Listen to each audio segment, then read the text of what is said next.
inilah panggilan saya kepada Tuhan. Saya memang dimimpikan, dan inilah jalan saya, Pak. Jadi janganlah menyalahkan orang lain.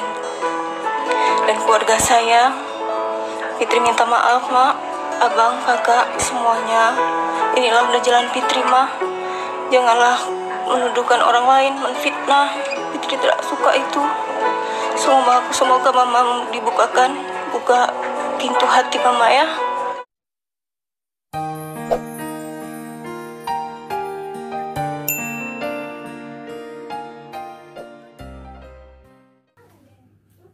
Shalom teman-teman, aku diberkati. Nah, yang lagi viral kali ini ialah ada seorang wanita ataupun seorang ibu yang dari Aceh. Nah, beliau memutuskan untuk berpindah keyakinan menjadi seorang Kristen. Ya, tapi di sini yang paling miris ialah di saat beliau memutuskan untuk berpindah keyakinan menjadi seorang Kristen ataupun pengikut Kristus. Nah, datang dari pihak keluarganya yang memfitnah, ya, yang memberikan fitnahan kejam kepadanya dan berkata bahwasanya dia diculik ataupun otaknya dicuci dan lain sebagainya. Banyak sekali yang membuat berita-berita palsu tentang beliau. Nah, padahal setelah mendengarkan video dari beliau, kesaksian dari beliau, dia di sana mengatakan sendiri bahwasanya dia meninggalkan Muslim dan menjadi pengikut Kristus ialah karena panggilan, bukan karena unsur paksaan dan hal yang lain sebagainya. Nah, dan di sini juga yang membuat saya merasa agak terganggu sedikit ya, dimana Indonesia adalah negara hukum dan menurut peraturan perundang-undangan juga setiap warga negara Indonesia memiliki hak untuk memilih agama sesuai dengan iman dan kepercayaannya masing-masing. Nah, kecuali kalau dia masih di bawah umur, ya mungkin masih ada ini sama orang tua ya, orang tua masih berhak lah. Tapi kalau sudah umur 17 tahun ke atas, ya sudah dikategorikan dewasa, kita bebas memilih agama sesuai dengan iman dan kepercayaan kita masing-masing. Nah, saya berkata seperti ini bukan karena saya adalah seorang Kristen. Nah, mungkin Anda berkata itu karena kamu adalah orang Kristen. Tidak. Jika contohnya saat ini saya berpindah keyakinan menjadi seorang Buddha, menjadi seorang Hindu, ataupun menjadi seorang Muslim, apa orang tua saya bisa melarangnya? Saya rasa tidak. Karena menurut peraturan perundang-undangan saya berhak memilih agama sesuai dengan iman dan kepercayaan saya. Mungkin Anda berkata kepada saya, kamu saat ini menjadi seorang Kristen karena ayah dan ibumu adalah orang Kristen, karena kamu dilahirkan di keluarga Kristen. Itu mungkin pendapat dari teman-teman semua ya, tapi Anda salah besar. Nah, saya memang awalnya menjadi seorang Kristen karena papa dan mama saya adalah orang Kristen, karena saya dilahirkan di keluarga Kristen. Tapi seiring berjalannya waktu, saya memahami betul bagaimana iman kekristenan, bagaimana cara menjalani kekristenan yang sebenarnya. Dan di saat saya sudah menjalani hal tersebut, di saat saya sudah mengetahui jelas siapa yang disembah di Kristen dan siapa yang kita junjung tinggi dalam Kristen, nah, saya betul-betul yakin bahwasanya memang saya harus mengikuti Yesus. Saya memang harus mengikut Kristus. Nah, jadi sangat miris ya teman-teman di saat kita lihat kasus seperti ini, di saat seseorang berpindah keyakinan, nah, mereka memperbesar-besarkan masalah dan berkata ataupun memberikan fitnahan. Contoh dikatakan beliau diculik, dikatakan otak beliau dicuci dan lain sebagainya. Bahkan yang paling miris di sini ialah beliau dipisahkan dari anak-anaknya. Seorang ibu, bagaimana seorang ibu bisa jauh dari anak-anaknya, anak yang dilahirkannya? Tolong untuk para pemimpin Indonesia, tolong diperhatikan untuk hal-hal seperti ini. Terutama saya sangat-sangat mohon kepada Bapak Presiden Joko Widodo untuk memperhatikan hal yang seperti ini. Mungkin Bapak adalah seorang presiden ataupun seorang pemimpin yang saya katakan luar biasa karena kepedulian Bapak yang sangat tinggi terhadap masyarakat Bapak. Dan saya sangat bangga dengan hal itu, dan juga saya sangat mendukung dengan hal yang seperti itu. Dan mungkin hal ini belum sampai ke Bapak, makanya Bapak belum mengambil respon ataupun tindakan. Tapi itu yang saya sangat-sangat mohon, supaya gini loh, menurut peraturan perundang-undangan ya, setiap warga negara berhak memilih agama sesuai dengan iman dan kepercayaannya. Jika contohnya suatu saat saya berpindah keyakinan menjadi seorang Buddha, menjadi seorang Hindu, menjadi seorang Muslim, ya tentu saja itu adalah hak saya sebagai warga negara.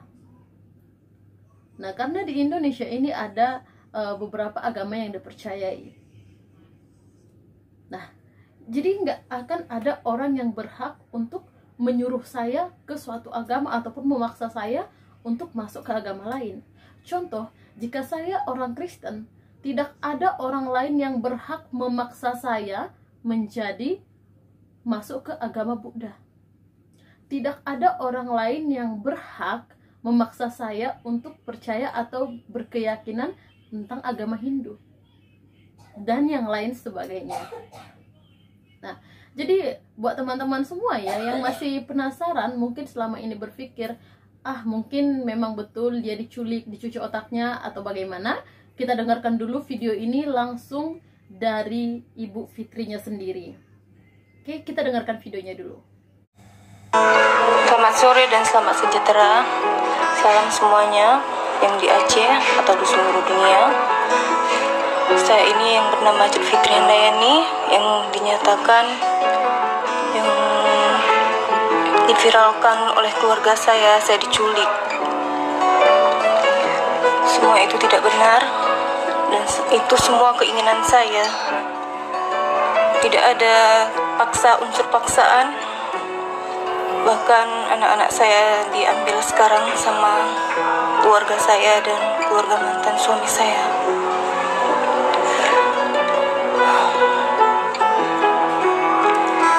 Jadi yang apa yang diviralkan itu semuanya tidak benar. Saya mohon Bapak Wali Kota Bangsa, saya mohon, sangat-sangat mohon. Saya memang sebenarnya orang Aceh, tapi inilah jalan saya, Pak. Jangan menyalahkan orang lain, salah saya sendiri. Inilah panggilan saya kepada Tuhan. Saya memang dimimpikan, dan inilah jalan saya, Pak. Jadi janganlah menyalahkan orang lain. Dan keluarga saya, Fitri minta maaf, Mak, Abang, Kakak, semuanya. Inilah udah jalan Fitri, Mah. Janganlah menuduhkan orang lain, menfitnah.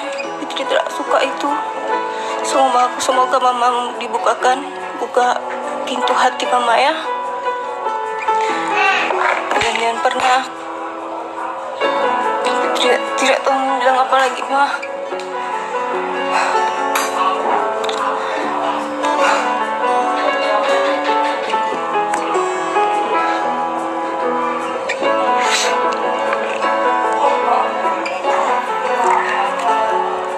Dan di sini saya menyatakan dalam keadaan sadar dan sehat jasmani dan rohani, tanpa unsur paksaan dari pihak lain. Dan saya tulus niat ingin mengikut Yesus Kristus, Tuhan saya yang sekarang. Adapun pernyataan ini saya ungkapkan dan niat tulus dan ingin memang pengikut Yesus. Dan awal pertama saya ke Medan tidak ada, dan kakak saya pun tidak ada yang unsur paksaan atau diajak. Bahkan kakak saya sendiri yang minta ikut jualan. Saya terima, bahkan karena kakak saya pun pintar masak, ya udahlah, biarlah kami join, bagi sama. Dan Pit kan tidak pernah bilang, Pit dimimpikan, bukan dipaksa. Tuhan Yesus lah yang membawa Pit kemari, Kak. Maaf semuanya, saya di sini tidak pernah diculik. Saya bahkan pergi sendiri, dan tiap minggu saya mengikuti. Saya penasaran, saya mengikuti tiap minggu, pergi ke gereja, apa yang mereka sembah, apa yang mereka, ngapain mereka ke sana. Saya pergi sendiri, bahkan Pak Edi pun tidak tahu dia. Saya pergi di saat kami video call, ditanyanya ngapain di sana. Saya mengatakan sama dia, aku pengen tahu apa yang kalian sembah. Saya pergi, siapapun yang ajak, siapapun mau pergi ke gereja, saya pun minta mau kemana. Saya tanya mau kemana tiap minggu, kok orang berpakaian dah rapi-rapi. Saya tanya kemana kalian, mau kemana, dia bilang mau ke gereja. Saya ikutlah, saya mau lihat. Disitulah saya mengikuti dan melihat rumah Tuhan, dan saya lihat tidak ada mereka sembah patung yang selama ini yang saya kirakan patung yang disembah. Jadi saya mohon keluarga Aceh, bangsa Aceh, orang tua saya juga, keluarga saya, keluarga besar Fitri, maafkan Fitri, inilah udah jalan Fitri, tolong ikhlaskan, Nah, bagaimana teman-teman sudah mendengarkan videonya? Dan buat teman-teman juga, mohon doanya supaya Ibu Fitri ini diberikan kemudahan, dan juga supaya anak-anaknya bisa kembali bersama dia juga, dan juga penyertaan Tuhan semakin luar biasa dalam kehidupan kita. Salam semangat, salam sukacita, Yesus luar biasa. Shalom.